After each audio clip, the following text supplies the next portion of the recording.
কোনো দ্রব্য বিক্রি করে 10% ক্ষতি হলে ক্রয়মূল্য ও বিক্রয় মূল্যের অনুপাত কত?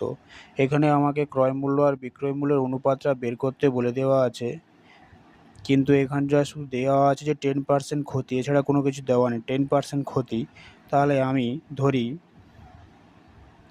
ক্রয় মূল্য সমান, যদি ক্রয় মূল্য 100 ধরি, তাহলে বিক্রয় মূল্য কত হবে?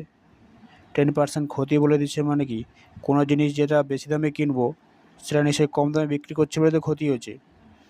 100 টাকায় যদি কিনি, 10% ক্ষতি, 90 টাকায় বিক্রি করছি, তাহলে এখানে ক্রয় মূল্য আর বিক্রয় মূল্যের অনুপাত কত হবে না, ক্রয় মূল্য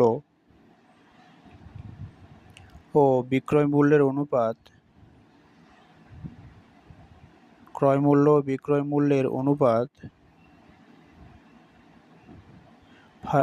ফার্স্টে আমি ক্রয় মূল্য লিখছি তাই জন্য ক্রয় মূল্য 100 লিখলাম, অতএব যে বিক্রয় মূল্য পয় লিখছি বিক্রয় মূল্য 90 পয় লিখলাম। 10:9, এটা আমার উত্তর। এই শূন্য কাটলে 10:9 উত্তর হবে।